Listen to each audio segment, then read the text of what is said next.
허환구의 라디오 오늘. 여러분 안녕하십니까, 허환구입니다. 대한전공의협의회의 파업 예고일이 하루 앞으로 다가왔습니다.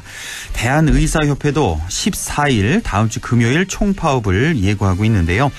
2022년부터 10년 동안 의과대학 정원을 4,000명 늘리겠다는 정부 방침에 대한 반발입니다.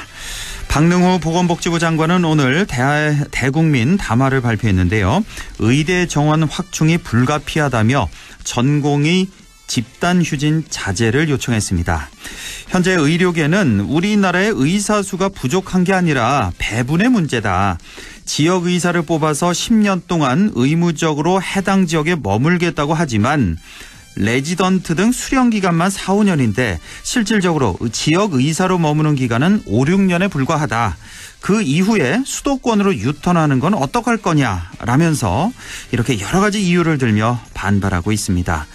하지만 결국 밥그릇 싸움 아니냐는 의견도 많습니다. 환자를 볼모로 한 명분 없는 파업이 아니라 공공의료 강화를 위한 지혜를 모아야겠습니다. 8월 6일 목요일 라디오 오늘 광고 듣고 시작합니다. 센 척하더니 별 수 없구나. 치질 앞에서 센 척 말고 좋아 디오스민. 치질은 보이는 증상보다 보이지 않는 원인을 치료해야 하니까 치질의 원인인 혈관벽 강화부터 협착 완화까지 먹는 치질약 좋아 디오스민. 좋았어. 좋아제약. 맑은 공기가 집 안으로 들어오니까 청정, 나쁜 공기를 집 밖으로 내보내니까 환기.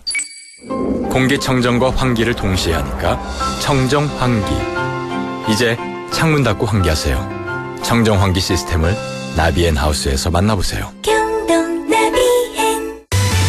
하고 싶은 거 멈추지 마. 좋아하는 거 멈추지 마. 관절 내 인생을 멈추지 마. 뉴마스터. 관절에 강력히 흡수되어 염증 스탑. 인생은 논스톱. 관절엔 뉴마스터. 부착해요. 삼형 바이오팜. 지원이가 좋아하는 돼지고기 부드럽고 잡내 없고 고원돈 암돼지. 풍미 가득 살살 녹는 그만 고원돈 암돼지. 고원돈 암돼지 아니면 안 되지. 무공해 고원돈 암돼지. 대한민국 가구 전시회 코펀 8월 27일부터 4일간 킨텍스에서 개최되는 이번 행사에서 가정용 사무용 가구는 기본, 인테리어 원부자재, 목공 기계까지 최신 트렌드를 한 곳에서 대한민국 가구 전시회. 고리의 퍼니처 페어 코펀. 배우 한효주입니다. 단지 앞 푸른 숲과 예정된 초중학교, 추진 중인 GTX와 7호선으로 서울까지 더 빠르게 양주옥정의 마지막 노블랜드가 찾아옵니다. 양주옥정 3차 노블랜드 에듀포레. 8월 중 오픈 예정. 1688-6800, 1688-6800 대방건설. 영림 모델 손예진입니다. 인테리어 관심 있는 분들은 영림도 좋은 건 다 아시죠? 근데 그거 아세요? 도어 잘하는 회사가 키친바스도 잘한다는 거. 이제 인테리어 하면 도어, 키친바스 모두 잘하는 영림이죠. 영림을 만나면 공간이 예술이 된다. 영림 키친바스. 네, 라디오 오늘 목요일 순서 시작합니다. 1부 따끈따끈한 경제 이슈 짚어보는 이인철의 시사경제 함께하고요. 2부 김성수 시사평론가와 함께하는 시간이죠. 김성수의 세상 읽기. 오늘은 최근 계속되고 있는 집중호우 얘기를 좀 해보겠습니다. 이어서 라디오 드라마 낙동강 전선이 계속됩니다. 라디오 오늘과 라디오 드라마 낙동강 전선 유튜브로도 다시 들으실 수 있습니다. 많은 애청 바랍니다.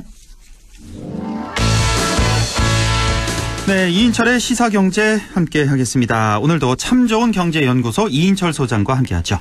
소장님 안녕하십니까? 예, 안녕하세요. 예, 임대차 3법이 통과가 됐습니다. 자, 이제 전세에서 월세 전환이 가속화되는 거 아니냐 이런 우려가 나오고 있는 가운데 정부는 현재 4%인 전월세 전환율을 낮추는 방안을 검토하고 있다 하는 소식이 있는데, 자, 우선 이 전월세 전환율이 뭔지부터 좀 설명해 주시죠. 이 전세를 예를 들어서 이제 5억의 전세를 살다가 예. 집주인이 이제 세금 부담을 이유로 전세보증금은 4억 원으로 1억 원은 월세로 전환하고 싶다라고 예. 요청할 수 있습니다. 예. 이럴 경우에 1억 원에 대해서 연간 어느 정도 월세로 전환할 거냐. 이게 전월세 전환율입니다. 예. 현재는 4% 그러니까 연간 400만 원을 초과하지 못하도록 하겠다라는 거였죠. 예. 그런데 지금 시중금리를 감안하게 되면 이게 좀 높다라는 지적이 나오고 있는 높죠. 겁니다. 많이 높죠. 그렇습니다. 예. 그래서 이제 취지는 100번 공감을 합니다.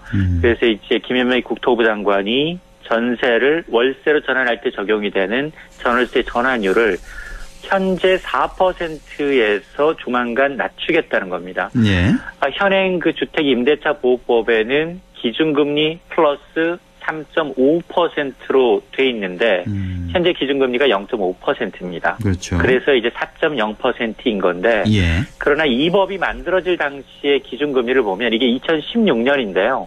기준금리가 당시 한 2.5에서 3.5% 수준이었을 때 만들어진 기준이라는 겁니다. 예. 당연히 이제 낮아져야 되는 건 맞지만 그러나 이제 현재 이 기준이 적절한지에 대한 논의가 필요하고 또 각 부처 논의를 거쳐서 뭐 시행령 개정 작업을 통해 전월세 전환율을 낮추겠다라는 건데 예. 물론 뭐 이렇게 전월세 전환율이 낮아지게 되면 집주인이 전세를 월세로 돌려도 이전보다 월세를 많이 받지 못하게 되죠. 그렇죠. 즉 이제 급격히 이제 전세에서 월세로 전환되는 건 막는 효과가 있지만 예. 과연 정부의 역할이 이런 것까지 개입을 할 정도냐. 아하. 특히 지금 정부가 이제 현재 4.0%의 전월세 전환을 얘기하고 있지만 부동산 중개업소에서는 예. 지금 6%, 연 6% 내지는 8%까지 받고 있거든요. 그렇습니까? 그리고 이걸 과연 표준 임대료를 시중 대출금리와 연동한다면 대출금리는 주 단위로 바뀔 수도 있고요. 월 단위로 바뀔 수가 있는데 그러면 이게 금리가 오를 땐 또 어떻게 되겠습니까? 자, 이러다 보니까 여러 가지 이 부작용에 대한 우려도 만만치가 않습니다. 그렇군요. 지금 이제 이게 권고 사항이다 보니까 뭐 6%, 8%까지 전환을 시키고 있다는데 그래서 뭐 지금 민주당에서 나오고 있는 얘기 이걸 뭐 강제 규정을 하겠다, 구속력을 갖게 입법하겠다 이런 얘기도 나오고 지금 4%인데 이거를 한 2% 초반대 이렇게 얘기가 좀 나오고 있는 것 같아요. 이 전환율. 맞습니다. 그러니까 이제 2% 초반대라고 하면 현재는 굉장히 적정한 수준의 금리라고 얘기할 수 있겠고 그렇죠. 그러면 구태여 이제 집주인 입장에서는 뭐 전세에서 월세로 전환하지 않을 수도 있겠지만 그러나 금리가 오르는 시기에는 이게 또 같이 연동돼서 오를 수밖에 없는 상황이고 그리고 그거를 월 단위로 할 건지 아니면 계속해서 이걸 고정으로 가져갈 건지 그렇군요. 이게 사실은 시장에 따라서 시장 논리가 아니라 정부가 이제 가이드라인을 제시한다라는 점에서 기존에는 없던 것이기 때문에 논란이 되는 겁니다. 그렇군요. 자, 정부가 수도권 주택 공급 대책을 얼마 전에 발표했는데 그 발표한 다음 날에 바로 자금 출처가 의심되는 고가 주택 매매에 대한 단속에도 착수를 바로 들어갔다고요? 그렇습니다. 어제 제1차 부동산 시장 점검 이 관계 장관 회의가 열렸습니다. 부동산 시장 관계 장관이라면 당연히 기획재정부 장관 들어가겠고요. 국토부 장관, 행안부 장관, 금융위원장 들어가는데 여기 경찰청장이 들어간 겁니다. 경찰청장이. 경찰청장 네가 왜 거기서 나와가 나올 수밖에 없는 상황인데. 그렇네요. 예. 그게 바로 시그널이 있다는 겁니다. 이 투기 단속에 착수하겠다는 거죠. 이 부동산 3법 이미 시행되고 통과됐죠. 임대차 3법 다 포함해서 관련 입법안이 다 마련이 돼 있고 지금 뭐 정부 차원에서 13만 호의 공급 대책까지 발표됐으니 정부가 그리는 큰 퍼즐은 됐다는 겁니다. 이제 남은 건 뭐냐? 시장의 반응과 혹시 모를 부작용이라는 겁니다. 만에 하나 이제 고밀도 이 도심 개발이 이번에 나왔기 때문에 과열 조짐 보이면 어떻게 할 거냐. 여기에 첫 회의에 초점이 맞춰져 있는데요. 단계별 플랜 B가 있다는 겁니다. 1단계로 개발 예정지 상시 모니터링에 착수하고 2단계로 과열이 우려되면 즉시 기획 조사에 착수합니다. 집값 담합이 있는지 부정 청탁이 있는지 탈루에 대해서 수사 단속하겠다는 거고 3단계로 그래도 과열이 쉽지 않는다면 투기 과열지구 지정이라는 카드까지 검토한다는 겁니다. 그래서 정부는 이제 매주 이 회의를 해서 정말로 주기적으로 그 회의 결과를 공표하겠다라는 건데 특히 첫날 어제는 9억 원 이상 고가주택 매매에 대해서 자금 출처 의심이 든다. 이런 거래에 대해서는 상시 조사하기로 했습니다. 예, 그렇군요. 자금 출처 조사까지 모두가 다 이제 수요 억제책인데 얼마나 또 효과를 발휘할지 좀 지켜보겠고.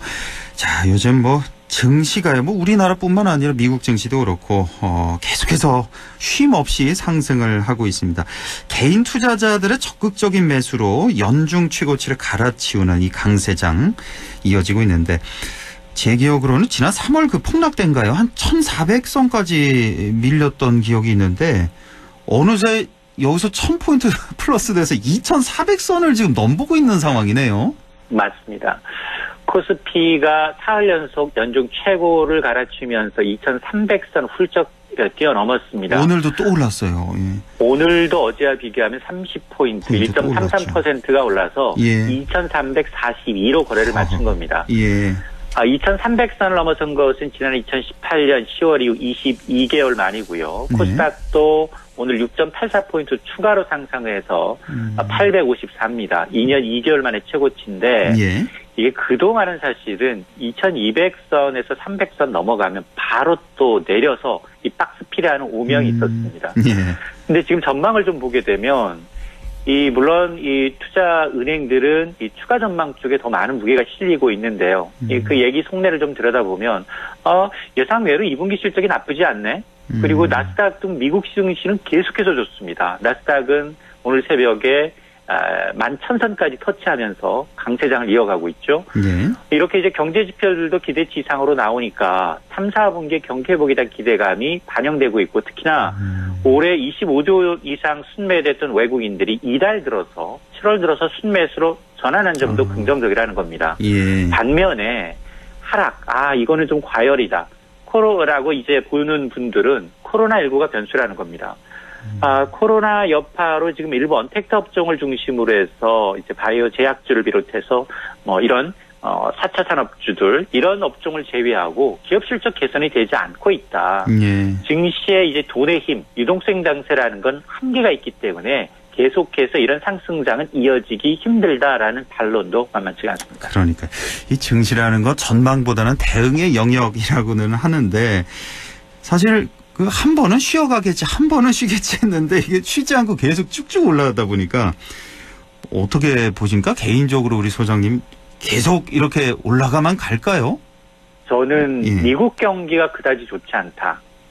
그리고 물론 이제 코로나19라는 변수를 통해서 굉장히 빠른 속도로 증시는 V자형으로 반등을 했지만 미국 경기는 둔화될 가능성이 굉장히 높고 굉장히 딥이 좀 커질 수 있다. 그래서 저는 지금과 같은 거는 이제 그 마지막 불꽃, 정말로, 돈의 힘에 따른 유동성 장세는 굉장히 그 관성의 법칙에 따라서 좀 오래 갑니다, 예상보다. 예. 그러다 보니까 한 번 떨어지면 그동안 못 샀던 사람들이 또 사고 또 사면서 밑을 받쳐주고 있기 때문에, 그러나 한 번에 이 쇼크가 나타나면 또 한 번 아마 3월에 경험했던 장이 나타날 수도 있습니다. 실물 경제, 지금 이 경제 상황 때문에 이제 떨어질 것이냐 아니면 유동성으로 계속 올라갈 것이냐 어떤 결과가 나올지 참 궁금하네요. 자, 요즘에 또 금값 얘기들도 많이들 하시는 것 같습니다. 이것도 계속 올라서 사상 처음으로 온스당 2,000달러를 넘어섰네요. 맞습니다. 금값도 연일 신기록 행진을 이어가고 있습니다. 오늘 새벽 뉴욕 상업거래소에서 10월 인도분 금 가격이 온스당 28달러 추가로 올라서 2,049달러입니다. 4거래일 연속 상승이고 최근 8거래일 동안 7차례나 역대 신고가를 갈아치웠습니다. 정말 유례 없이 많이 오르고 있는데요. 올 들어 30% 넘게 금이 뛴 겁니다. 금값이 종가 기준 온수당 2,000달러를 돌파한 것은 이번이 처음이고요. 금은 사실 불확실성을 먹고 사는 안전자산인데 지금 돈의 힘으로 뭐 안전자산, 위험자산 다 뛰고 있습니다. 금 뛰고 있죠. 주식 뛰고 있죠. 부동산 뛰고 있죠. 비트코인 뛰고 있습니다. 이러다 보니까 그 이면을 좀 들여다보면 달러 약세에 있습니다. 미국 정부가 지금 추가로 1조 달러의 경기 부양책을 준비하고 있습니다. 이렇게 지금 계속해서 달러를 풀다 보니까 이 미국 FRB의 제로금리 정책은 당분간 이어질 수밖에 없고요. 달러는 약세입니다. 그러다 보니까 오히려 금값이 더 귀한 몸값이 되고 있다는 겁니다. 전 세계 정부가 코로나19에 대응하기 위해서 무려 2,000조 달러를 썼다는 겁니다. 자, 이렇게 되면 뱅크 오브 아메리카의 추산을 보면 앞으로 18개월 안에 국제 금 가격은 온수당 3,000달러까지도 갈 수 있다는 전망치까지 제기가 되고 있는 겁니다. 그렇군요. 하지만 또 이것도 대응의 영역이라서 만약에 경기가 회복되고 아니면 또 달러가 다시 강세가 된다면 금값이 또 폭락할 수도 있는 거고요, 정말. 맞습니다. 네. 계속해서 이렇게 경기가 어렵고 달러가 약세라면 또 계속해서 3,000달러까지도 상승할 수가 있는 거고요. 자, 그나저나 우리 올 상반기에 경상수지 흑자 규모가 8년 만에 최대폭으로 줄었다는 결과도 나왔네요.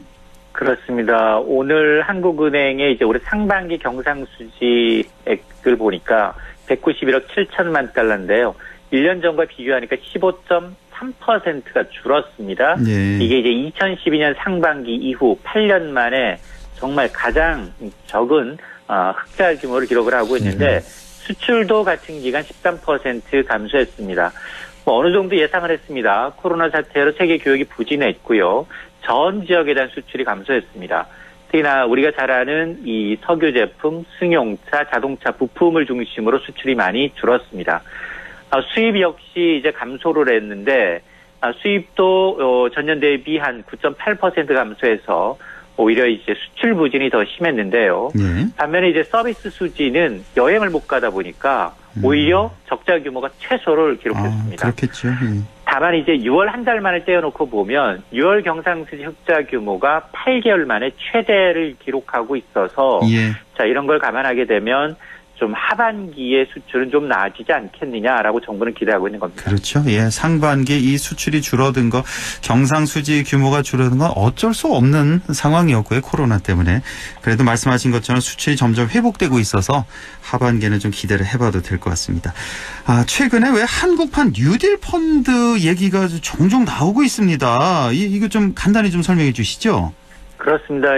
한국판 뉴딜이라는 건 정부가 오는 2025년까지 약 160조 원을 투자하겠다라는 로드맵을 발표했죠. 예. 그런 가운데 민간에서도 10%에 해당하는 16조 원의 자원 투자를 기대하겠다라는 겁니다. 예. 이미 당정은 연 3% 안팎의 수익률을 보장하겠다는 겁니다. 그러니까요.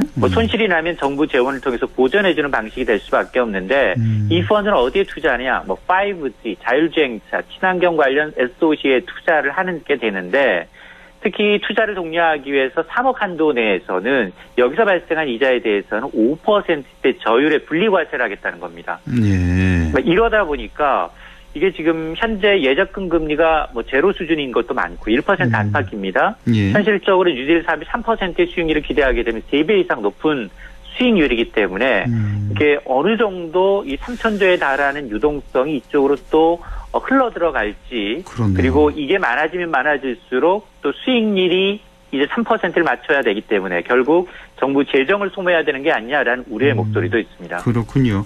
그러니까 말씀하신 대로 세제 혜택도 이렇게 있죠.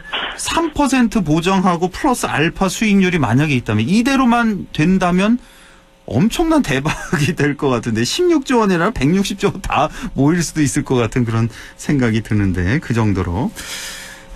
예, 알겠습니다. 오늘은 말씀 여기까지 듣죠. 참 좋은 경제연구소 이인철 소장과 함께했습니다. 고맙습니다. 네, 고맙습니다. 네, 라디오 오늘 잠시 후 2부에서 뵙겠습니다.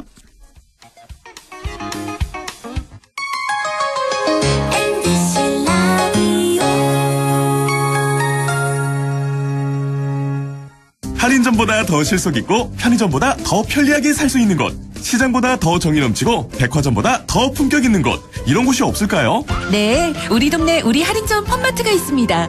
지난 25년간 항상 고객과 함께한 홈마트. 용상점, 자이점, 신용주점, 사천점에서 새롭게 고객님께 다가갑니다. 홈마트. 잘 안 들리세요? 동아부총기의 전문청능사가 시원하게 잘 들을 수 있도록 도와드립니다. 중소벤처기업부에서 100년 가게에 선정된 기업 동아부총기로 오세요. 동아의료보조기 보청기는 서부초등학교 정문 앞에 있습니다. 문의 054-858-3334. 유일무이 경북 단 하나뿐인 국립종합대학교 국립안동대학교가 세상 단 하나뿐인 당신을 위해 다양한 장학 혜택, 아낌없는 지원으로 여러분의 꿈을 더 크게 응원합니다. 경북 유일의 국립종합대학교, 국립안동대학교.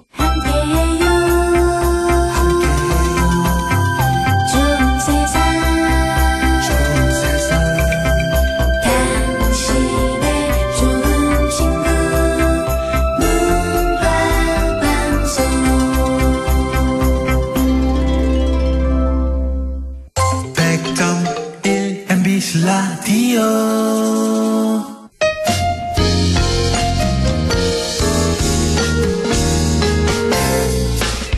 지금 여러분께서는 안동 MBC 시사정보 프로그램 허환구의 라디오 오늘을 듣고 계십니다. 저는 사생결담 강재입니다.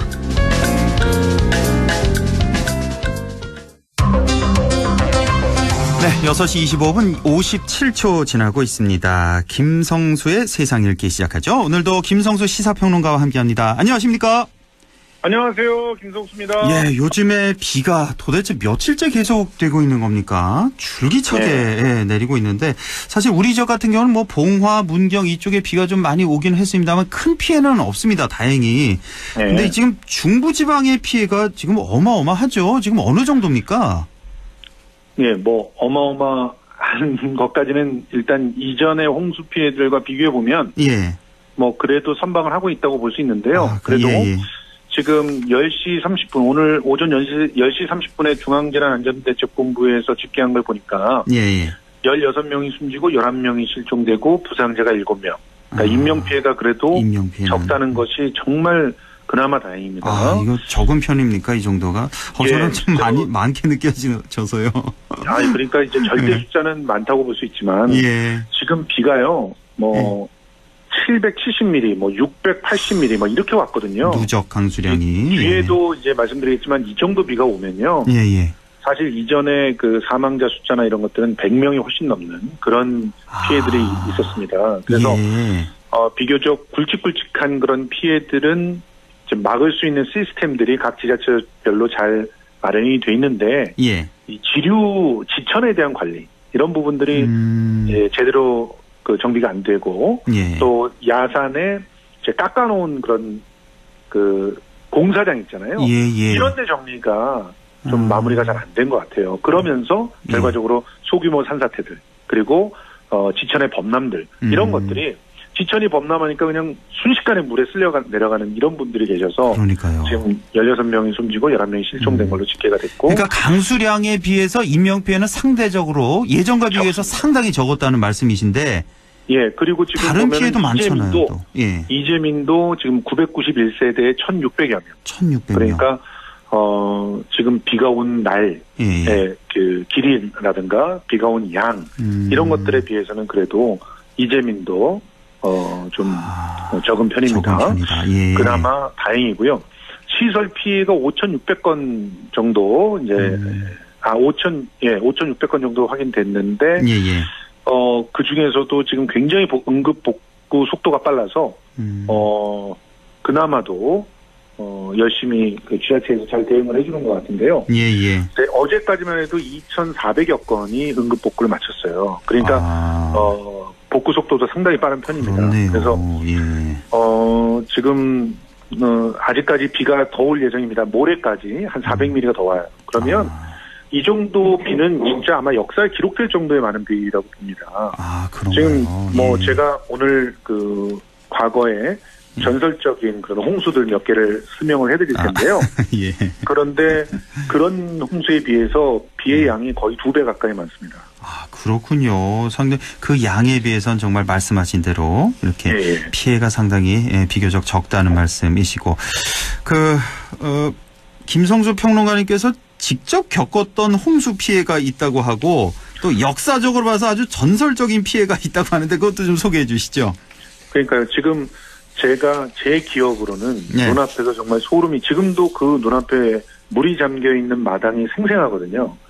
저희 집이 반지하가 있는 그 1층 그리고 옥상에 있는 이런 집이었어요. 2층은 다락방만 살짝 있고 한 그런 집이었는데 그 집이 보통 반지하가 있으니까 이제 앞에 계단이 이렇게 올라와서 마당보다 현관이 높잖아요. 그렇죠. 그런데 그 현관 첫 번째 계단까지 물이 찼어요.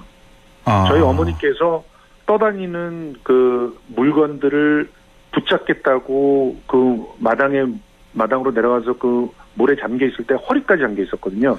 아이고. 그래요. 그렇게 물이 들어왔는데 그게 언제냐면 77년도입니다. 77년에. 그럼 그때 뭐 반지하 방은 다 잠겼겠네요? 그럼요. 다 잠기고 1층도 잠기기 일보 직전. 저희 마당에 아버님께서 저희 동생들과 놀라고 만들어놨던 그네가 떠내려갔으니까 일단 물살도 굉장히 세서 저 어머니가 거기 있다가 물살이 휩쓸리지 않을까 걱정돼가지고 발 동동 굴렀던 기억나고요. 하수가 다 역류돼가지고 그거를 막 온갖 수건으로 다 덮어서 짜고 물 밖으로 버리고 잠도 1층에서 자기가 힘드니까 옥상에 가서 텐트 쳐놓고 밤을 지새다시피 했던 그날의 기억이 납니다. 그때가 7월 8일이었어요. 날짜까지 기억을 하세요? 네. 7월 8일 하루에 453일이가 내렸습니다. 하루에요? 예. 와, 이럴 수가 있나요? 이런 적이 있었나요? 대전 같은 경우도 이틀에 770mm가 내렸어요. 아, 그래요?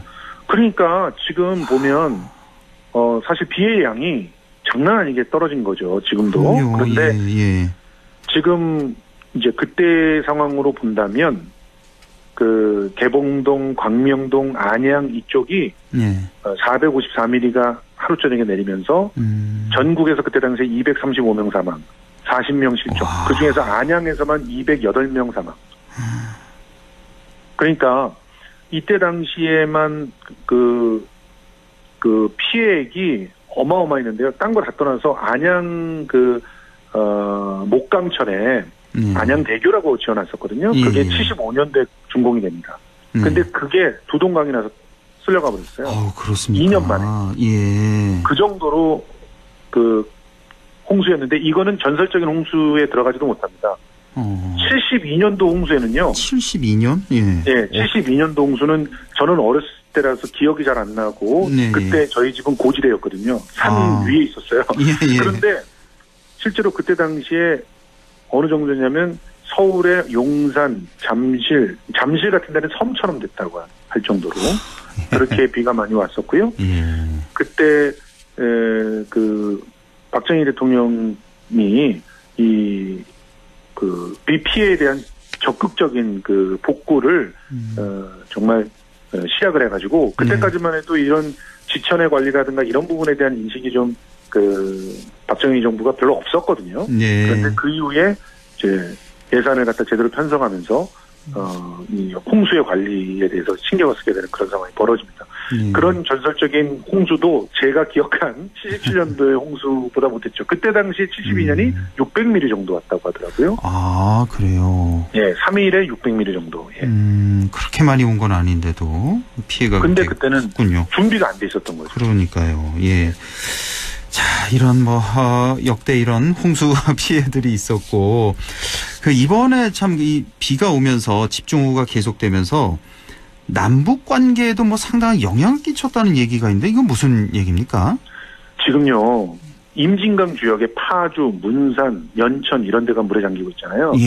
여기는 우리나라의 잘못이다기보다 북한에서요, 환강댐을 오리하고 얘기도 안 하고 막 열어버리는 겁니다. 그러니까요.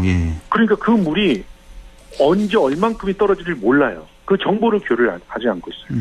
그러니까 참 너무 안타깝지 않습니까? 그렇습니다. 실제로 우리가 분위기가 좋았던 때를 생각해 보면 환강댐 방류 이런 것들을 미리미리 알려주고 그랬거든요. 얼마만큼이 방류가 된다 이런 것들도 공개를 하면서 대처를 할 수가 있었어요. 그런데 이걸 못하게 되니까 지금 굉장히 그래서 거기 있는 군담댐 같은 경우가 범람하지 않느냐, 이런 위기를 이게 느끼게 되는 건데, 84년도에요. 해방 이후에 처음으로 찾아온 대홍수다 이렇게 기록되어 있는 홍수가 있었습니다. 84년에? 이 84년도 홍수는요, 8월에 태풍 준이, 우리나라에 상륙을 하는데, 8월 31일서부터 9월 2일까지 3일 동안, 서울, 경기도, 강원도에 시간당 50mm의 집중호우를 뿌려서 3일간 650mm 정도 비가 쏟아졌거든요. 그때 서울이 흙탕물로 가득한 물바다가 돼가지고 우리 광화문이 다 잠겼어요. 그리고 그랬습니까? 대치동 이쪽 음마 아파트가 물에 잠기고 강남역도 물에 잠겼습니다. 그래서 제가 고등학교 2학년 때인데 학교 휴교령이 내렸어요. 그 정도로. 그때 전국 20만 명의 이재명이 발생했고 서울에서만 10만여 이재명이 발생을 했고요. 전국 추산 피해가 당시 돈으로 2,500억이었으니까 지금 돈으로 따지면 한 10배 돼야 되겠죠. 그렇죠. 2조 정도의 피해가 이제 발생했다고 보는데, 근데 이때 남북 관계가 극적으로 개선되는 일이 벌어집니다. 이 당시에요? 어떻게 했어요? 그때 북에서요, 우리 홍수 피해를 갖다 돕겠다고 구호 문자를 보내오겠다는 의사를 밝히는 거예요. 그런 적이 있었나요? 제 기억에는 없어. 실제로 보내왔나요? 구호 문자를? 예, 그렇습니다. 그때 당시가 전두환 대통령이었는데 받겠다고 한 거예요. 그래서 쌀 5만 석, 옷감이 500km에 해당하는 옷감, 시멘트가 100kg, 의약품과 수해 구호 문자까지 보내줬고요. 그래서 남북 관계가 급속도로 이제 훈풍이 불면서 그 다음 해 1985년 9월에 1년 만에 남북 이산가족 고향 방문단 예술공연단의 상호 교환 행사가 열립니다. 그랬군요. 그러니까 이 홍수가 우리한테 피해만 가지고 오는 게 아니라 어떤 면에서는 이 홍수 때문에 우리가 깨닫는 것들이 생기고 또 홍수가 덜어는 우리한테 또 선물을 안겨주기도 하는데요. 한강의 지류를 바꿔버렸던 전설의 대홍수, 1925년에 7월 11일에 있었던 홍수. 이때는 7월 11일서부터 9월 6일까지 2달간 태풍만 4개가 올라와가지고 다 상륙했어요. 이때 암사동 유적지와 풍납토성이 드러납니다. 그리고 이때 드러났군요. 맞습니다. 그리고 조선총독부가 수탈만 해가다가요. 야, 이거 안 되겠다. 기본은 갖추고 해야 수탈을 지속적으로 할 수 있겠구나 생각을 해가지고 한강과 지류에 대해서 제방공사를 합니다. 그러니까 어떻게 보면은 일제라고 하는 가혹한 그런 수탈자들도 자기네들도 죽겠거든요. 이런 거 안 해놓으면. 그러니까 어떤 그 기본적인 시설들과 인프라를 갖추게 되는 그런 일들이 벌어지고 또 우리도 84년 대홍수 이후에 그 홍수 대비에 대한 연간 계획과 프로그램들을 만들어서 대비를 하게 되는 그런 일들이 벌어지거든요. 이런 것들을 보면서 우리가 지금 많은 교훈들을 얻어야 되지 않을까 하는 생각들을 합니다. 어떤 교훈을 얻을 수가 있을까요? 이런 걸 보면서. 사실은 아까도 말씀드렸듯이 아주 대규모 피해 같은 경우는 막을 수 있어요. 지금 현재 일부 물에 잠긴 곳들도 보면은 기본적인 시스템의 그 어떤 그 가동이 안 돼서 그런 거거든요. 부산에서 사망사고 난 것도요. 급작스럽게 터널 밑에 물이 쏟아져 들어갈 때 적재적소에 안내를 하고 통제를 하지 못했기 때문입니다. 그렇습니다. 지금 서울 같은 경우는 지금 잘하고 있거든요. 그래도. 그러니까 한마디로 이 홍수에 대해서 그 홍수를 1차적으로 막을 수 있는 수리 인프라 이 부분에 대한 투자를 해야 되는데 4대강에 쏟아부었던 돈이 있었으면 사실은 지류에 이런 그 수리 인프라 투자를 할 수 있었지 않았을까 하는 안타까움이 좀 있고요. 이 부분에 지금이라도 돈을 배치를 해야 되고 또 이거를 잘 막아서 연동시켜서 통제하고 그 대피하고 시킬 수 있는 이런 시스템이 지금 잘 갖춰져야 되지 않을까 생각합니다. 알겠습니다. 여기까지 듣겠습니다. 김성수 시사평론가와 함께했습니다. 고맙습니다. 고맙습니다. 우리 정 날씨 알아보죠. 김도연 캐스터 전해주세요. 4호 태풍 하구핏은 온대 저기압으로 세력이 약해졌지만 이 저기압에 동반된 비구름대가 우리나라에 영향을 주고 있습니다. 장마 전선에 태풍 비구름까지 더해지고 있는데요. 남서쪽에 덥고 습한 공기가 유입되면서 대기 불안정 심해지겠고요. 앞으로 비가 계속 이어지겠습니다. 때문에 국지적으로 강하게 쏟아질 것으로 예상되고요. 내일까지 우리 지역도 많은 곳은 300mm 이상의 큰 비가 쏟아질 것으로 예상됩니다. 내일 기온은 아침이 22도, 한낮에 25도 나와 있고요. 현재 예천 기온은 27도, 체감온도 30도, 습도는 80%입니다. 날씨였습니다.